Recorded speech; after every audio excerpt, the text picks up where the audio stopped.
So I'm proud to say, and I'm honored to say, so when I introduce you, I need y'all to give me standing ovation because this wasn't easy to put together, okay? What I'm happy to say is we was able to tap into the healthcare market, like I told you guys, and we really went out and got some real professionals, not somebody that, like me, that's talking about taking a shot, okay? And they came, I ain't paying not one of them a dime. They came to share knowledge with you guys and teach you guys, especially our athletes, what you don't know about your body and how to take care of your body. Because it ain't all about lifting weights and eating all the junk food. So our moderator tonight is Dr. Mccutchen. Give her a hand.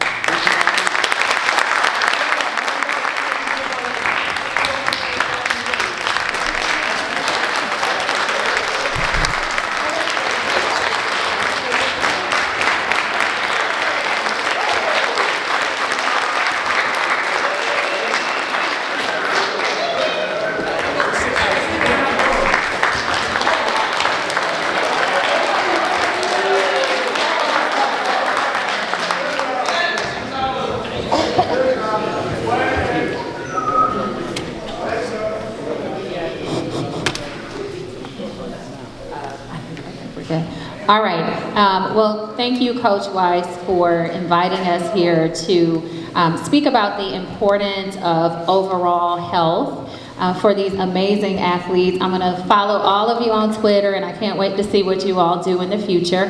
It is such a pleasure to be here. I'll introduce myself, and then I'll pass the mic to the rest of our panelists so that they can introduce themselves. And then the structure will be that I have a list of questions to ask, but we want this to be an interactive session. So I will open it up as well for you to ask the panelists here, which are from different specialties, a question that may be important or near and dear to you or that's been on your mind, okay? So my name is Dr. Mccutchen. I am a gastroenterologist. And for those of you that don't know, I specialize in intestinal health, so your gut health, your insides. And so some people call me the poo-poo boo. That's like my nickname. But everything that you ingest is in my area. I also study the liver and the pancreas. And so we're going to talk about that today. I am in private practice with Atlanta Gastroenterology here in Atlanta. I've been in practice for 16 years. And I'm a partner there, and I do a lot of national work as well, just with colorectal cancer disparity issues. I'm the national chair of health equity for independent GI, and I'm also the vice chair of the American Gastro Association Research Foundation, so that we can improve pipeline activities and innovation. So I'm going to pass the mic to my esteemed colleague, Dr. Rojas. Thank you, Dr. Mccutchen. Good afternoon. I am Dr. Erine Raybon-Rojas.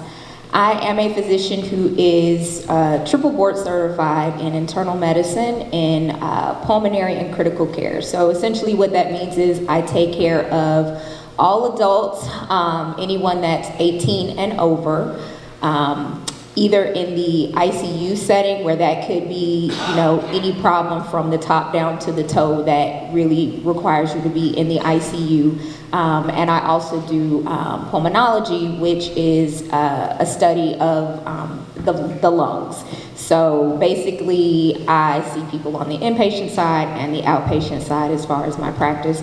I have been in practice for, I think, 15 years now. I am at Northeast Georgia Medical System, way up in Gainesville, Brazelton area. I am director for diversity, equity, and inclusion for our graduate medical education, which essentially means that training physicians that come to our hospital to train, I am a part of their structure. I am the department chair of medicine at my organization as well, and I am the chair of Ross University School of Medicine, a Department of Internal Medicine as well. And one of my focuses, and something I've worked with Dr. Mccutchen on quite a lot, is pipeline and talent recruitment into the field of medicine, with our goal to make sure that we have enough diverse representation for our women, people of color that are pursuing medicine.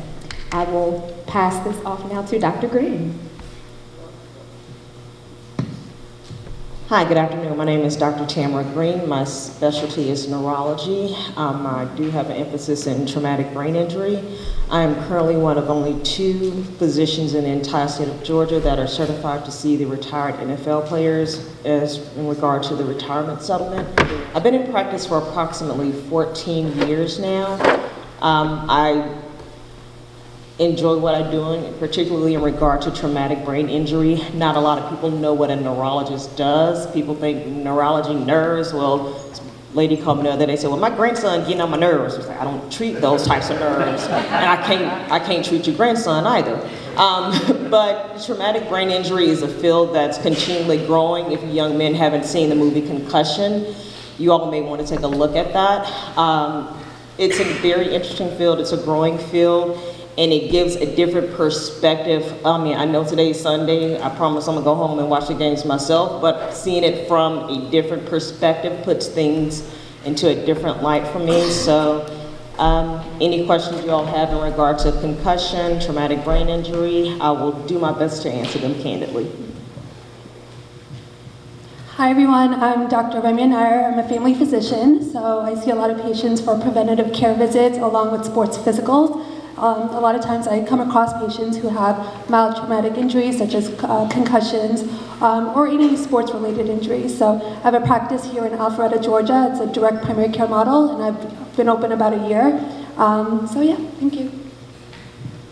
Thank you all, and we are expecting 2 more, so we'll just sort of insert and play when they get here.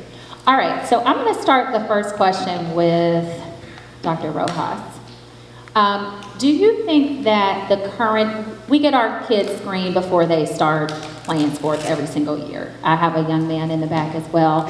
And so we will take him to either a CVS sometimes to get him screened. We'll take him to his pediatrician.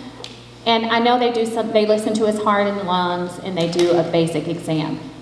Based on what we've been seeing out here with athletes kind of falling out from cardiomyopathies, dying while playing sports, do you think that our current screening mechanisms are enough?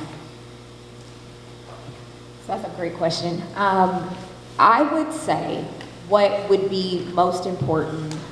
So first of all, just backing up, one of the main reasons that people end up having these what are called sudden cardiac deaths on the field or on the basketball courts is usually because of congenital abnormalities, meaning when you are born, there are sometimes different pathways in your heart and in your lungs that you may not be aware of until it's really under stress.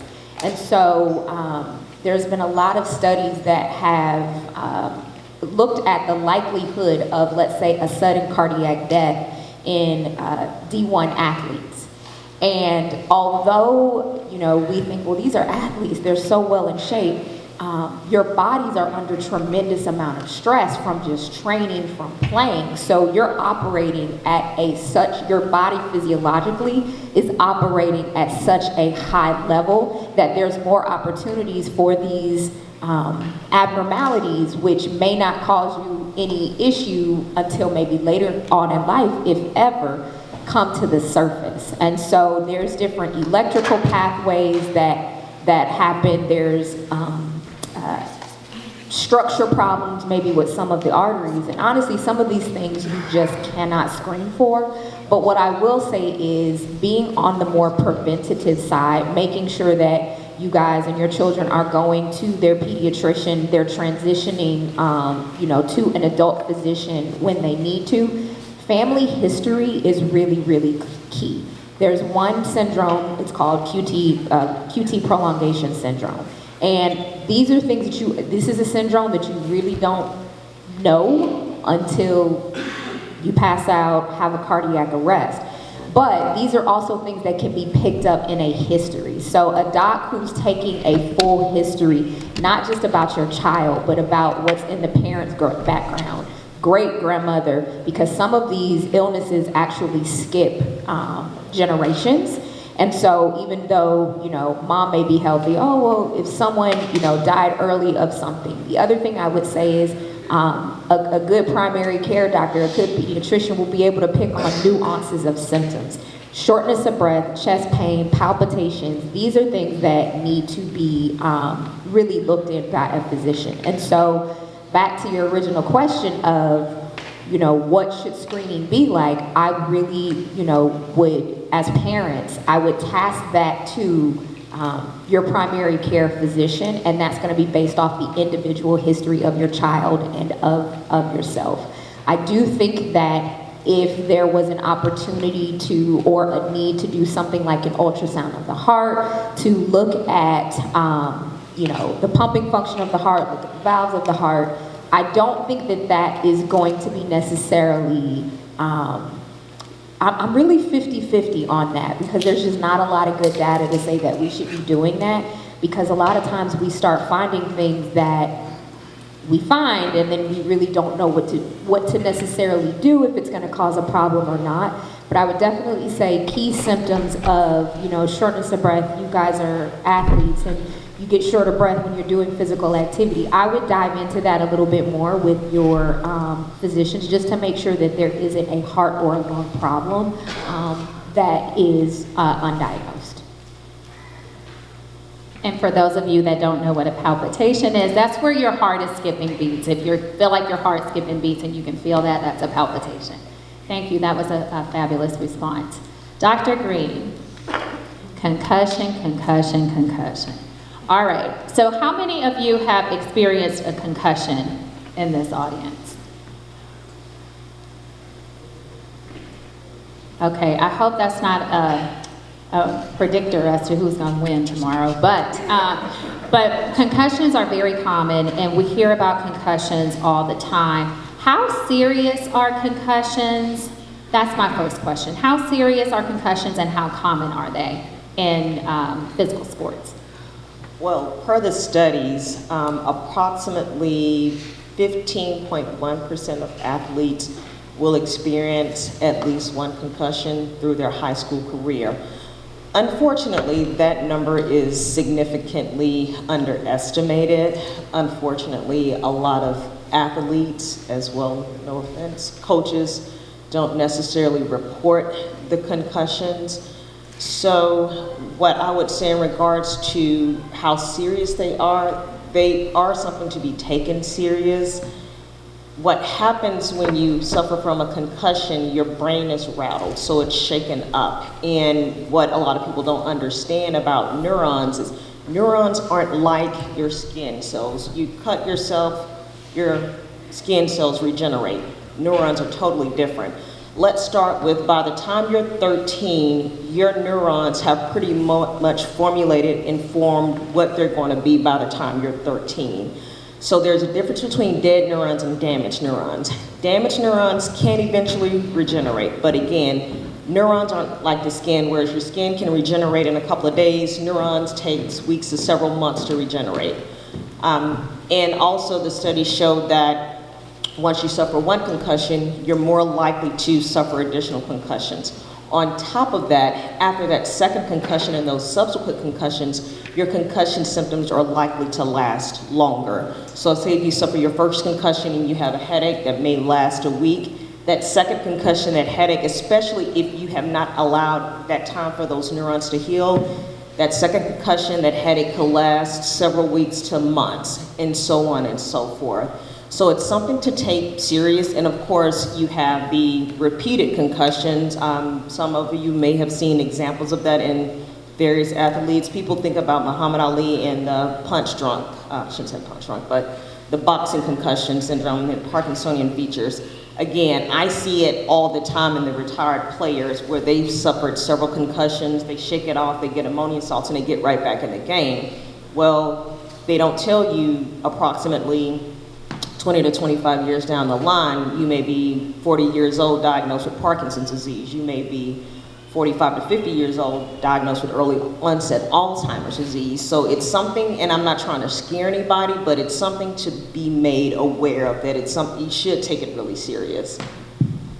Thank you very much for that insightful explanation. Dr. Nair, do you have anything to add to that? I know you see quite a few children and adults with concussions. Is there sort of a time frame in which you tell them to sit out and then return back to the sport? And how many are too much concussions, for example, in a young adult's career that you're like, okay, you probably should switch gears now? As a family physician, I usually see if it's a mild injury or after you are in the emergency room type of setting. And usually the first 24 to 48 hours is quite critical. You have to monitor the patient intensely with a caregiver as well. So we always recommend you have to have rest, whether it's physical rest or cognitive rest. You don't want to exert yourself at all because you don't want to cause any strenuous problems for you. So whether it's reading, using your phone, watching TV, you kind of really want to avoid all of those activities. And I follow the individual very closely. I call once a day, bring you back in 2 to 3 days and follow you and make sure you're doing much better. If you are, then I slowly increase your activities day by day, give you 24 hours from light activity to moderate activity, and then go forward to clear you, eventually going back to full sports activity, especially if it's a contact type of sport such as football. What's the second question you were asking? Oh, how much is too many? Yes. Anything more than one would be too many, I would say. I definitely would not recommend more than, obviously it can be very difficult when you're in type of contact sport. You may be prone to more concussions, but if you are, then that's going to mean more prolonged recovery as well. So instead of it being, a short interval of resolution of symptoms, unfortunately, the more concussions you have, the longer it'll take for you to be better. And so that's going to be so important to monitor. Thank you very much. I want to take a moment to introduce our panelists that arrived. This is Dr. Bilbrew. If you can just introduce yourself and tell a little bit about your specialty, and then I'll throw you a question. Apologies on being late. I have a toddler. That's always going to be my excuse. My name is Dr. Lattisha Bilbrew. I'm an orthopedic surgeon. I specialize in the upper extremity, which is fingertips to shoulder, but I really treat everything from the neck down. I still do general orthopedics and trauma. I studied here at Morehouse School of Medicine, but I practice with resurgens. I have an office in Decatur and Snellville, as well as Lawrenceville. And how long have you been in practice? Oh, I've been in practice for 8 years here in the Atlanta area. Thank you, and thank you for joining us today. All right, so you specialize in upper extremity injuries. So we're amongst two groups of competitive athletes here. How many of you have had an injury that you had to see the doctor for, a bone injury? Okay, so these are quite common. How common are bone-related injuries in your field? So usually I see, especially in my adolescent youth, I'm seeing them at least yearly. It's almost peculiar if I don't see my typical athlete for some type of upper extremity injury, whether that is something as simple as a finger sprain all the way to a broken bone. I think the most important thing to pay attention to is because you guys are elite athletes, you're really used to kind of just pushing past stuff and just saying, oh, I'll just keep playing. But it's important to speak up to your trainer, to your coach, and to your parents that if something is hurting for more than an hour, it shouldn't. Like, we should never just be walking around in pain.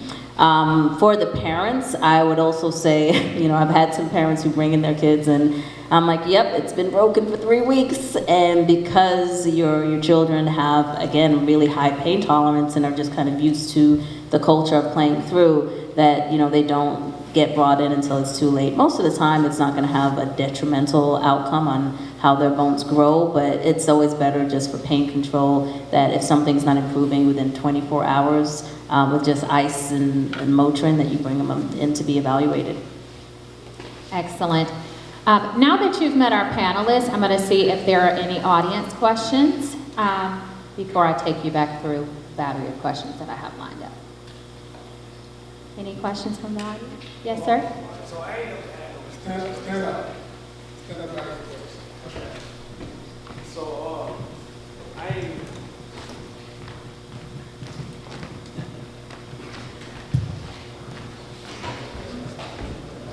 Hello. So I ain't never had no concussion, or at least I don't think I have. what's like some symptoms for us to know like maybe y'all need to like check that out or something? That's a great question. What are the symptoms of a concussion? Excellent question. So when you're a kid, and keep in mind you do not have to lose consciousness to suffer a concussion. That's the most important thing. Some people think that you have to black out in order to have a concussion. So if you get dinged, people will know that they feel dazed or confused. The most common symptom are headaches. Second most common, dizziness. Another symptom, disorientation. Patients know they temporarily don't know where they are, sometimes who they are or who their coaches are, who their teammates are. Very familiar people to them. They can't identify them. They may have memory lapses. So those are the most common symptoms of concussion. Sometimes patients report visual symptoms where they see stars or see black spots in their vision. Ringing in the ears, that's another common symptom of a concussion. So if you experience any of these symptoms, that's something to be aware of, like, hey, I ain't quite right. Particularly if they last, say if you play on a Friday night and you do well and you experience these symptoms, you go to school on Monday. I saw an athlete a couple of weeks ago. He played on a Friday night, suffered a concussion, parents kept him on the weekend, and he said, oh, I felt good. Monday morning, tried to go to school. He noticed sensitivity to light. So how these lights are beaming down, the lights bother students. And the lights, even in just regular lighting, it can be so bothersome that it causes trouble concentrating. So all of those things are signs and symptoms to be aware of that, hey, it's not just a slight thing. I really need to take some time to rest. Thank you very much. That was an excellent question, by the way. All right, so Dr. Nair, I'm sorry. We have some more questions here.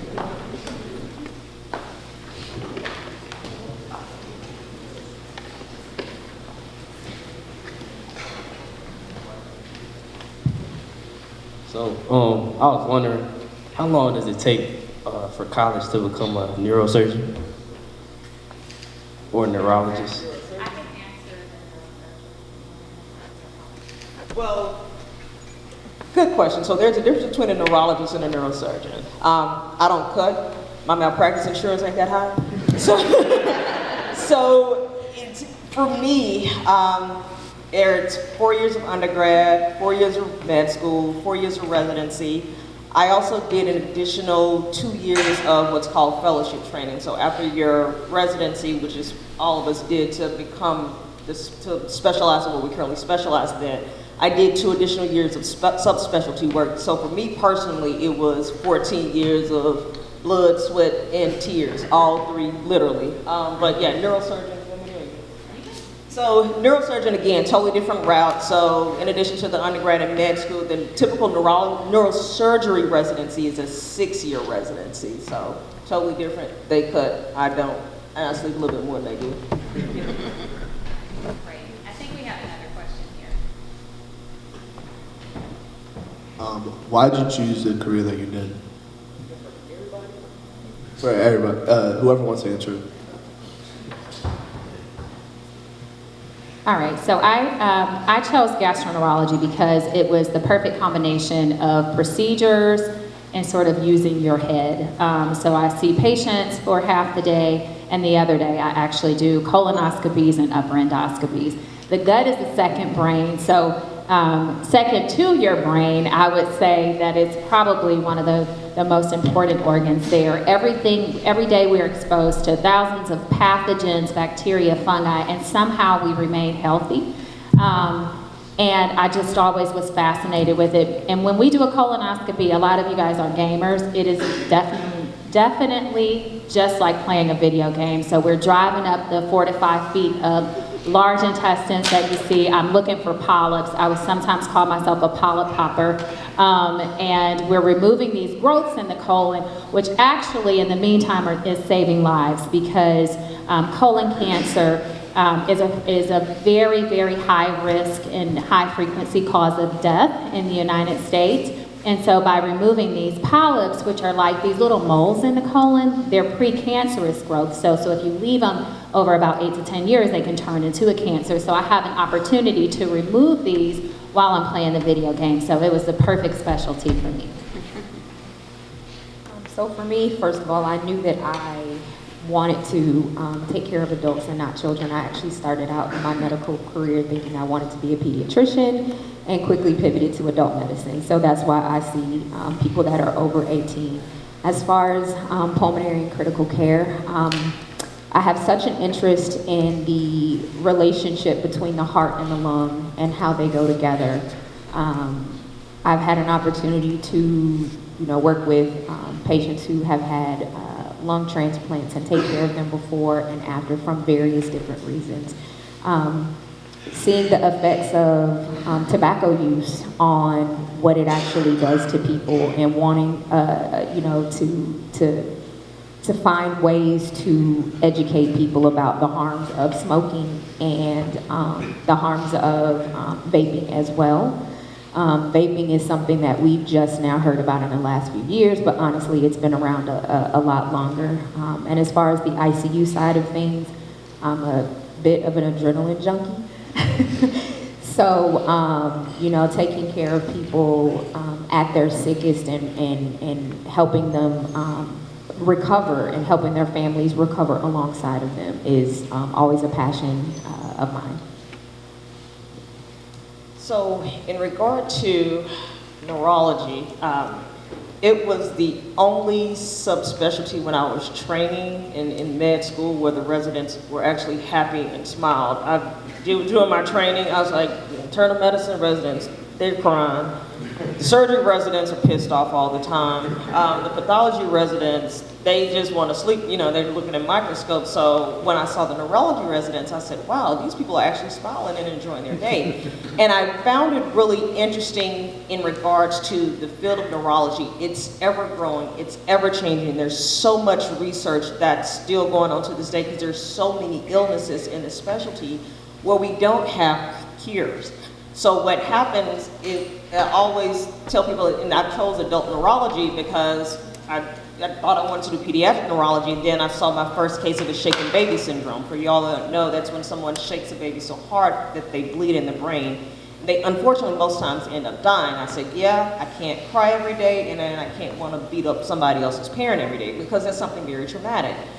So I love the field of neurology. It's this adult neurology. Once they get to me, they can only go up from there because when they come to me, they have migraines, they have seizures, they have MS, they have Parkinson's, they have dementia. So my goal, of course, is to help them through these very unfortunate illnesses and diseases that they have. And not a lot of people know what I do. Again, I tell them I'm a neurologist. What do you treat? But then you hear these illnesses, and I'm like, oh, okay, we're familiar with that. And and I love the fact that the field is ever growing, ever changing, and we're only going up from here. So I'm a family physician, and I love family medicine because we see a wide array of medical conditions. A lot of times we're trying to get different pieces of puzzles and solving things. I love working with children and adolescent populations and talking about preventative health. So that's why I chose family medicine. I couldn't decide, so I like everything. So I went into medicine because I saw my grandma sick in the hospital. This was circa 1991. I was born in England, in a different country, and my family's Jamaican, and she was treated really poorly. For some reason, I was the only one in the room at the time that saw it. But it stuck with me to say, okay, I want to help people, but I don't want to do it that way. So that's why I went into medicine. Orthopedic surgery, I didn't know what it was until I got to medical school. It is not podiatry, that's feet, okay? It's not an orthodontist, that's teeth. Orthopedics is like the musculoskeletal system, so it's fixing broken bones, torn ligaments, ACL tears, meniscal tears, hip replacements, nerve repairs. I get to do an array of different types of surgery. That's really cool. I get to make really big cuts, and you do have to like blood. Like our rooms are typically very bloody. I'll say our residency's happy. General surgeons are not happy. Sorry if there's any general surgeons. Orthopedic surgeons are the fun. We kind of get labeled as a jock, so like a lot of people that go into orthopedics used to be an athlete. Not me, I played the oboe, so I don't know. But it's just really fun. You get to make really big cuts on people. I get to use plates and screws and power tools, and yeah, it's every day like I go to work and it doesn't feel like I'm working.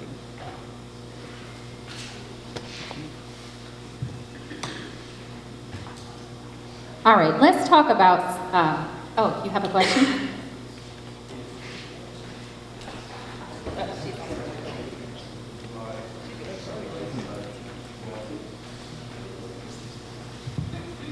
Okay, the question that I have is like, based off of like the fields that y'all work in, what's the best advice that y'all can give us on staying healthy within those fields? I love your questions. He should be higher, Coach Wise. He's higher. So I will start and I'll walk it down the panel. You know, I told you that the gut was the second brain, and really for optimal performance from my standpoint, you really need to be healthy. And health comes from what you put in your body. And so if you're eating things like Takis every night and, you know, some of these spicy noodles, those don't have a lot of nutrients in them. In addition, what we're seeing is that all of these additives in our food, it's really causing not just athletes, but our entire population to be very sick. So in my practice, for example, I have a lot of people that are complaining of nausea, abdominal pain, bloating. We're seeing rising rates of colorectal cancer in our young adults, and we think that our food supply chain and what we're ingesting is the reason why. Not only that, but we have all of these bacteria in our gut, and we have way more bacteria genes in our intestines than we do in our own human DNA. So for example, for every gram of poop that you have, there's a billion bacteria in there. So the bacteria are controlling things, and these bacteria also help the way that you perform, believe it or not. So they've actually looked in studies at athletes' bacteria, and they found that there are certain bacteria in there that are helpful in optimized performance. And in those with a lower performance, they tend to have lower diversity of these gut microbiome. It's called the gut microbiome, the bacteria in there. So the goal is to stimulate the good bacteria so that you can be more efficient, so that you're healthy, you have a faster recovery. So you want to ingest things that are lots of fiber, lots of fresh fruits and vegetables. You want to minimize processed meats, and that's really going to help you to perform, believe it or not. So that is my recommendation for being healthy, optimizing performance from the inside out. From a heart and lung perspective, my top three are smoking, smoking, and smoking. Smoking, smoking, smoking, vaping. Smoking, smoking, smoking, vaping, vaping, vaping. And that is because several things. Cigarettes in themselves not only have nicotine, but there are thousands of, other chemicals that are in there. And what happens, your lungs are the part of your body, besides your skin, that is exposed to everything in the atmosphere. So every time you take a breath in, you are exposing your upper airways, your smaller airways, the blood vessels, and the air sacs in your lungs to everything you are inhaling. What happens when you inhale, let's say, cigarette smoke, is that causes changes in your body that will cause more inflammation, and not just in your lungs, but in your blood vessels. And so that's why smokers are at a higher risk of heart and lung problems, simply because there is so much inflammation that you are exposing your body to, as well as the chemicals and the toxins that change over time. I have a 19-year-old in my on my pulmonary practice who I saw in the hospital as a vape-induced injury, but when we looked at the function of his lungs, it looked like he had been smoking for 50 years. So he is 19 years old, and I'm already following him as if he may need a transplant along the line.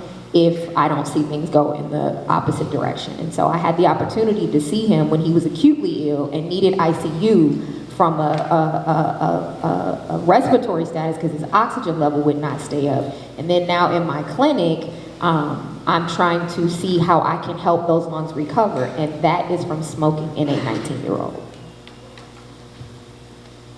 So the mom and me about to come out.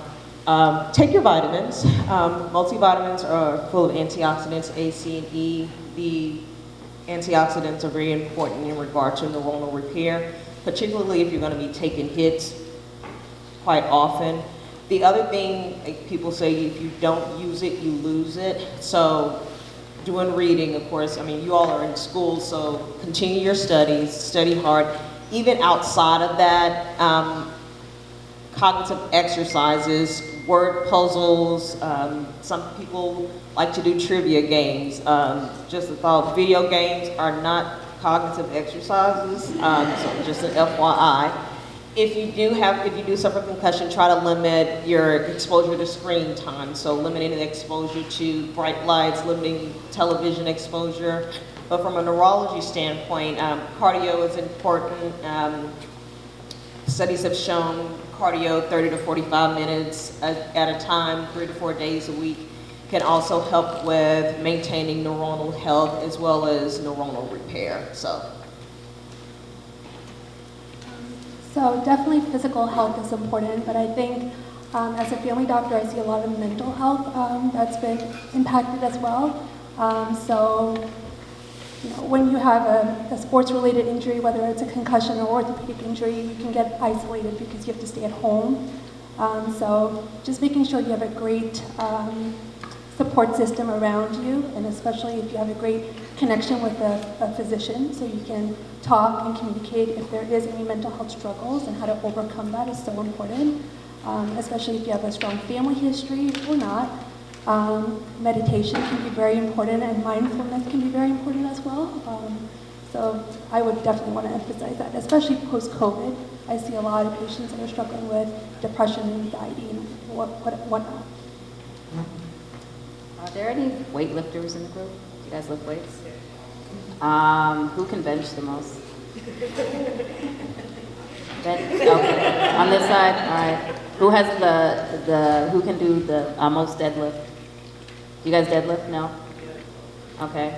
Okay. So my key, and this is also for the parents, is strength training. So orthopedics, I mean, I'm like 5'2". I can actually deadlift and bench a lot more than what I look. I'm just small. But y'all know that size doesn't make a difference for strength training. The most important thing you can do for your musculoskeletal health and for your mental health in addition is weight training. Above cardio, above running, above Zumba, any of that stuff, if you continue to lift and lift heavy, I'm not talking about no 1 or 2 pound dumbbells, but lift heavy where you feel that DOMS, delayed onset muscle soreness, where 2 days later you get a little sore, that's how you should be lifting from now until you're 80. Okay, so if you have a PR for what you currently bench or deadlift or chest, whatever, maintain that every single year. Based on whatever your weight is, make sure you consume 1 gram of that to whatever 1 pound it is in your weight. So if you weigh 150 pounds, you should be consuming 150 grams of protein in order to maintain your muscle mass. If you do that, you're going to look amazing when you're 50, 60. You look amazing now. It's also going to help with your physical strength, your mental strength, and you'll know how to discipline yourself through anything. So as long as you guys continue to do your strength training, past high school, college, whatever, you'll be good. And get your parents to do it too. Hello everybody, I'm primary care as well. So my thought process would be for cell phones.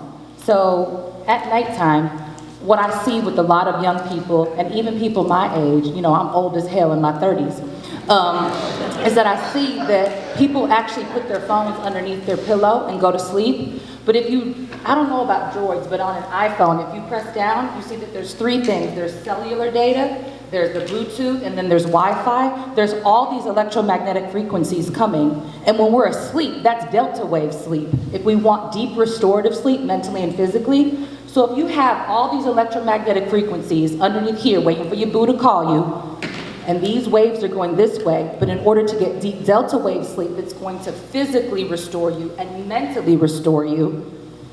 this is going against everything. So either you need to charge it all the way across, like have your parents get you a, what is it called, when that wakes you up? An alarm clock that doesn't have to be this. And like if you can, turn it on do not disturb at nighttime so that you actually can get some sleep. Since a third of y'all are asleep over there and over there, y'all need to get some sleep, okay? All right, so you can get deep restorative sleep so you're not in class or not in a seminar falling asleep when we're trying to talk to you. Because I got other stuff to do, but I'm here with y'all, okay? The second thing is drink water. Who wants to be a raisin? Nobody. I'd rather be a grape, okay? I know that y'all are young and you think you have the rest of your lives, but try to drink a lot of water. So if we think about toxins in our brain or in our body, let's just say that we have a boat that's on a river, but there's no water in the river, so you just have a bunch of poop just all up in this boat and all these toxins and all this trash that can't go anywhere because you haven't given it any water to get the boat out, okay? So don't be a raisin, be a grape, and give your body, how much do you weigh? How much do y'all weigh? Okay, so what is half of 200? That's how many ounces of water you should drink, okay? So take your weight, half it by, and that's how many ounces of water you should drink. And I'm not talking a bunch of Powerade, Gatorade, or soda, or any of that. I'm talking about water, okay? So those are my 2 thoughts. Thank you.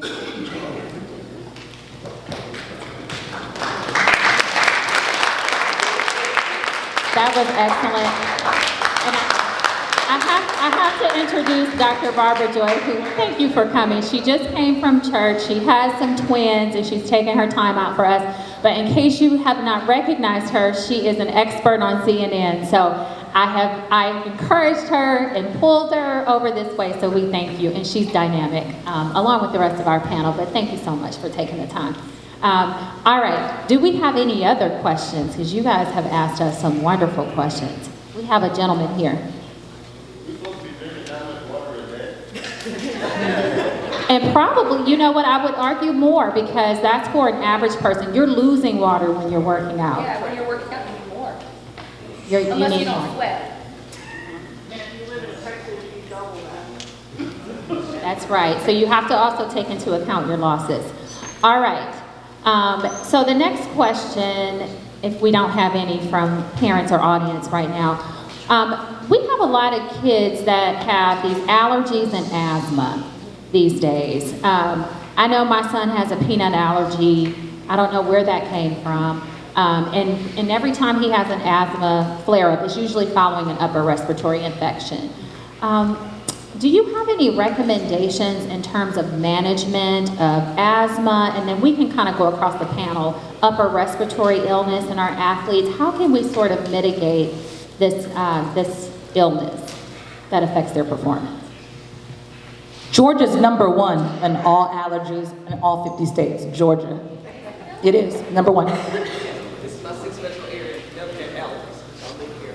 And it's year-long allergies. So what I see a lot of times are people that have issues in the summer, or I'm sorry, the spring, and then winter. And it's because the different things that blossom because of our geography and how really honestly diverse Georgia is. So really it's a year-round thing for allergies. But in regards to asthma, so has anybody been diagnosed with asthma or been told or uses an inhaler? Okay.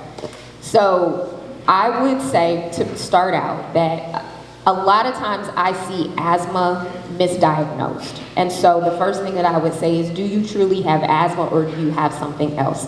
Because asthma is treated different than shortness of breath when you exercise. There is, asthma comes in so many different forms.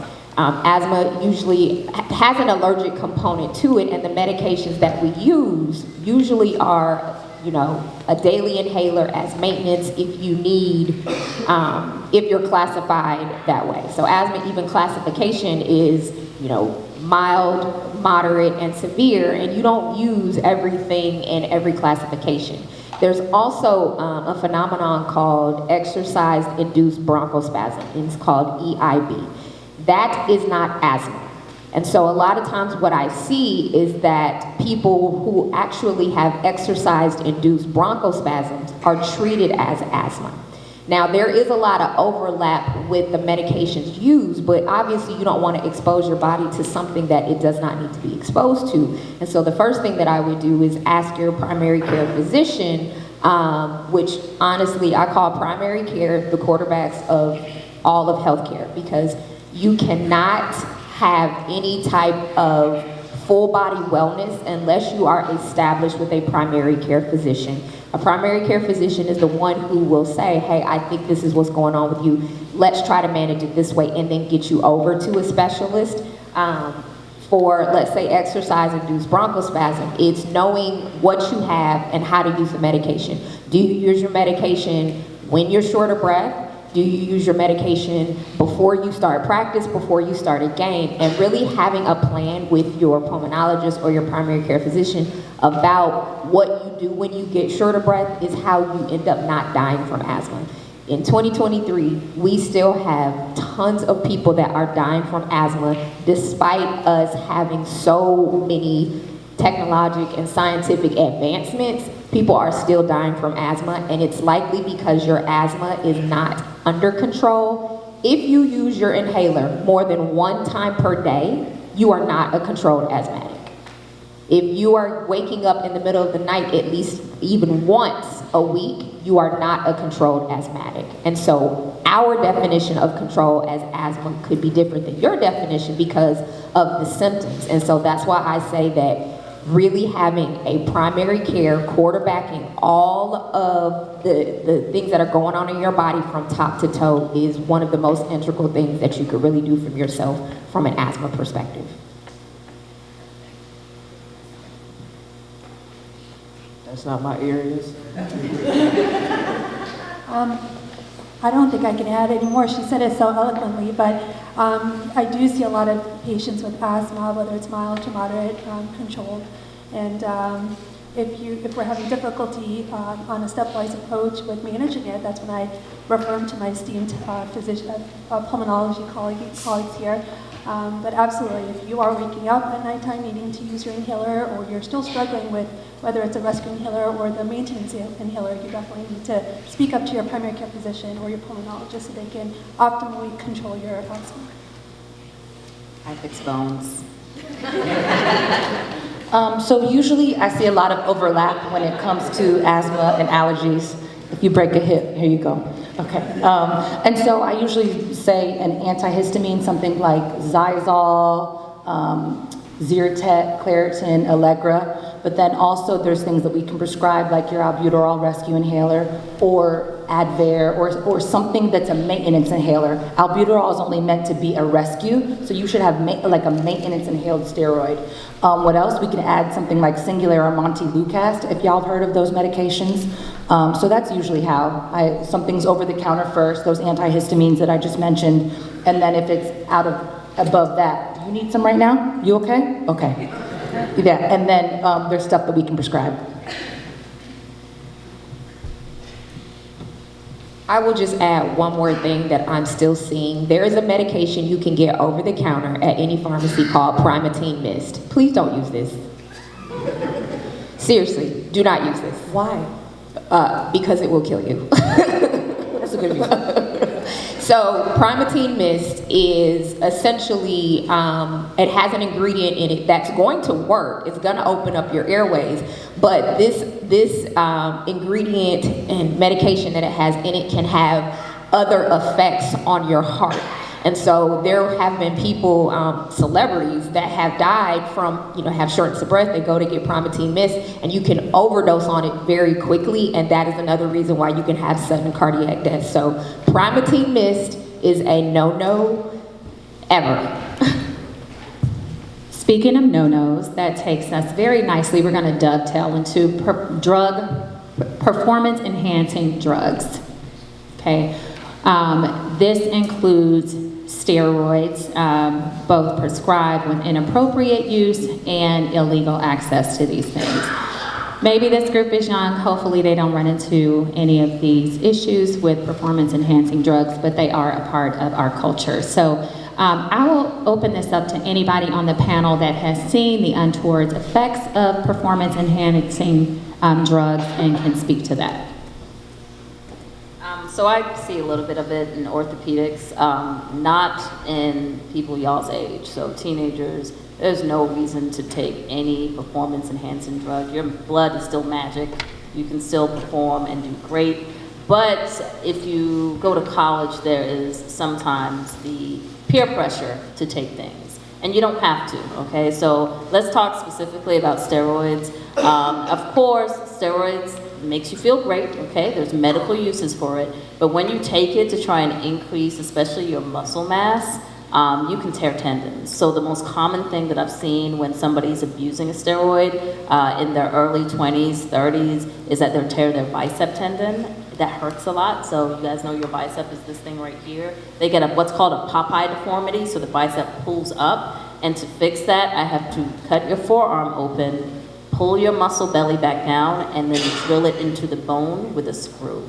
It's a big deal, and most of the times you don't go back to your typical performance. So stay away from steroids, stay away from anything that's gonna enhance your performance, okay?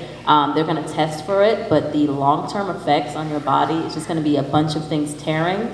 You're gonna put money into my pocket because you'll have to pay me for surgery, so thank you, but it's unnecessary. You don't need it. You can build your muscles naturally. You can build your tendons, your proprioception, and your mobility naturally. If we keep it frank, it's performance enhancing on the field, but not the bedroom, because it shrinks things there, both of them, the balls and the long part, okay? So you want to, don't perform in one place and then be lacking in the other, okay? For after you get married, that's what I'm talking about, okay? Just to clarify, when we're talking about performance enhancing and we're talking about steroids, we're talking about anabolic steroids. We're not talking about inhaled steroids. The steroids that you use in, let's say, in a maintenance inhaler for your asthma, for your COPD, or for any lung condition, that's a different type of steroid, and that steroid acts locally just in the lungs. So you do not see the effects of steroids on other parts of the body. The other thing about these performance enhancing drugs and steroids is they will rot out your bones. You will have hips, knee joints of an 80-year-old in your 20s and 30s by using anabolic steroids, and I'm sure Doc can talk about that as far as our orthopedic doc, about steroids. Repeat the question. the effects of high doses of steroids on your bones, avascular necrosis. Oh, absolutely. So yeah, there's something that's really scary that can happen if you take anabolic or even honestly some of the medically prescribed steroids for a long time, is that your bones die. Okay, so your bone, if I was to cut into your bone, it bleeds, right? So blood comes from our bones. What steroids do is it shuts down the supply to your bones, and usually it's going to happen in your hip. So out of nowhere, your hip will start hurting. The blood supply shuts down, and then you need a hip replacement in like your 20s or a shoulder replacement in like your 30s. Okay, so that's another reason why anabolic is just not okay. There are other things that you can take to enhance your performance, which is natural, like drinking water, like being disciplined with your workout, like consistently and doing progressive overload with your trainer and your workout. But doing steroids, the bicep tears, the small gonads, the loss of your bone supply, like these are things that are not worth it, just so that you can perform a little bit better on the field for a short amount of time. But now you have a whole hip replacement and you're setting off the metal detector at the airport. It's not worth it. So we're going to talk about the anabolic steroids and the rage that happens. You all may not have heard of Chris Benoit, but I'm sure your parents possibly have. Old wrestler, suicide, homicide. So there's something called roid rage, where the steroids affect your thinking, your mentality, and it causes you to be excessively or overly aggressive. So from a neurologic standpoint, that's very big, that's a very real thing. Just on a personal side, my mom she has an autoimmune disease, and she had to take steroids for a long period of time, and they started her off on 20 milligrams, and she would just throw her shoe at me for no reason whatsoever, just let me walk in the room. So it's something that's real, and the reflexes got good. The other thing that is, as far as drugs, let's talk illegal drugs. So I unfortunately see people that come in that have smoked weed for years, and they just say, well, I can't think like I used to, and then I just start talking about their history. And I understand that one of the big things that's out today is, the discussion is the legalization of marijuana. Well, long term, you're gonna end up seeing me, and you're gonna end up being dumber than you probably would not have been if you have not smoked weed chronically.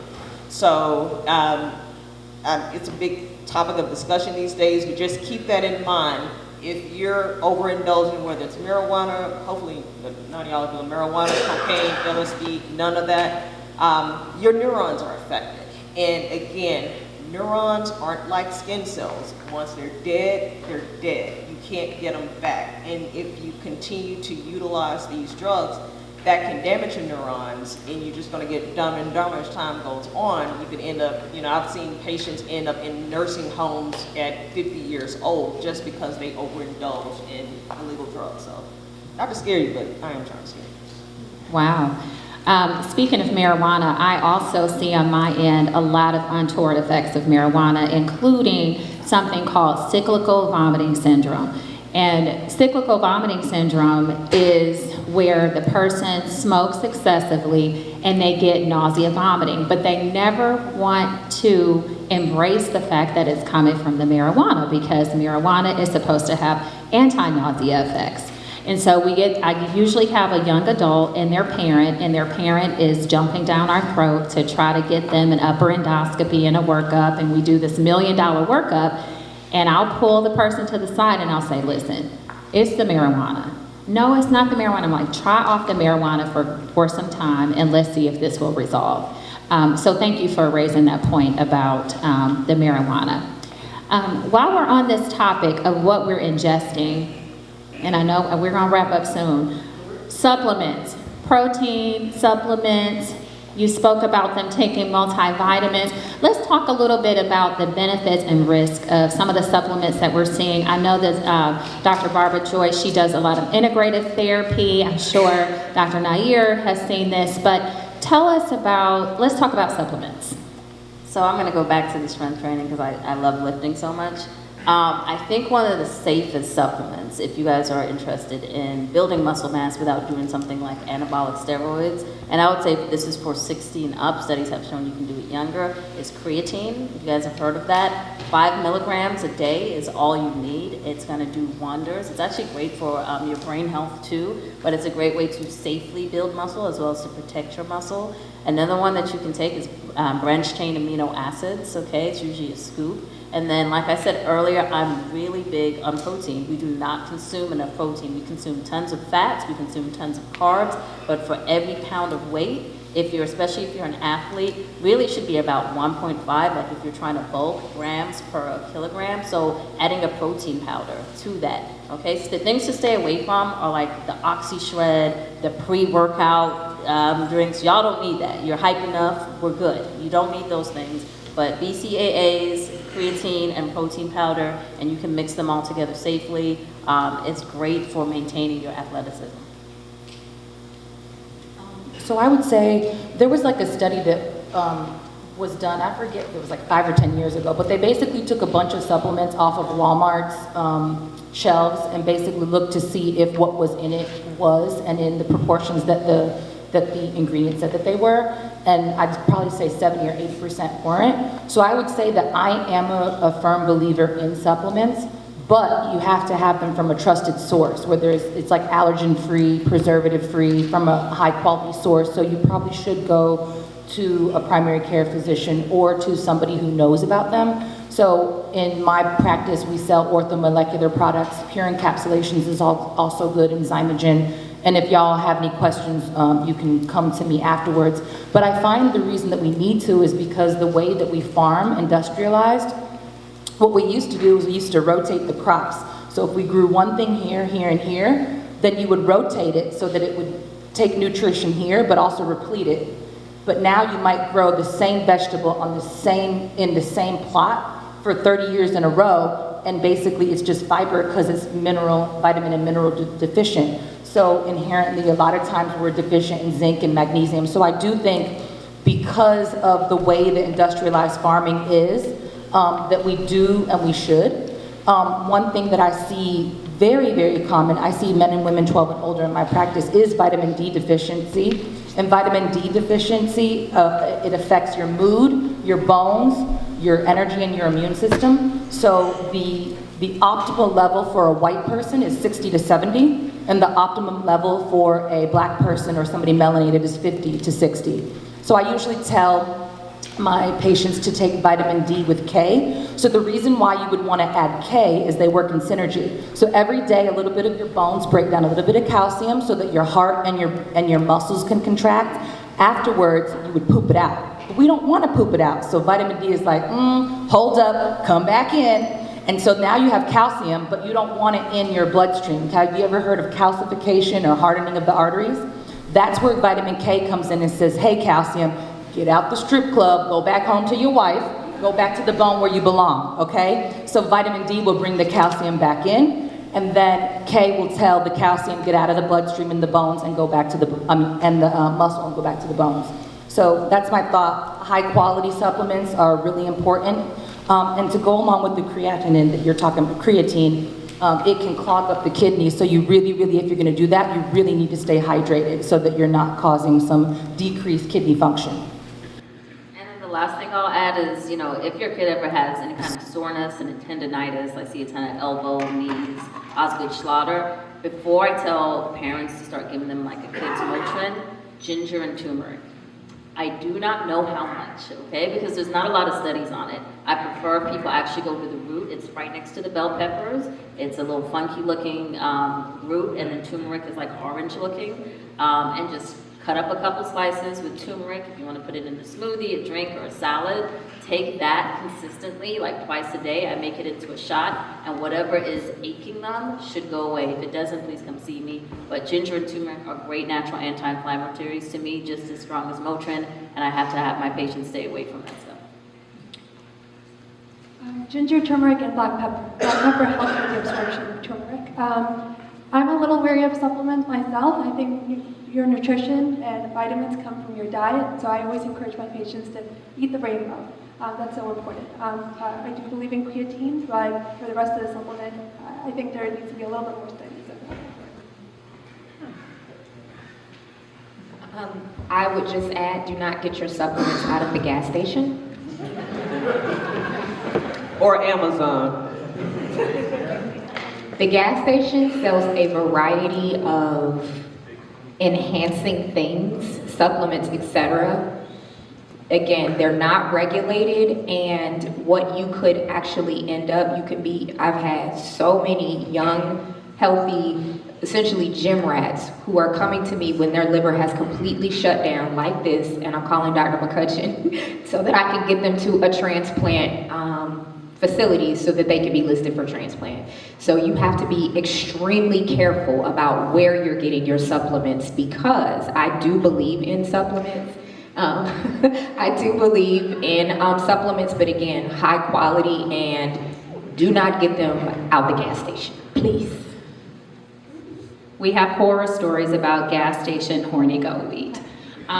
So there is, I have to just second that. I have to echo that statement. We've seen not only liver failure from some of these sort of poorly regulated supplements, but we've also seen people with what we call colitis. And colitis is where you have inflammation of your colon, and it's causing bleeding, diarrhea, abdominal pain, and it can be a surgical emergency if you get something called a toxic megacolon.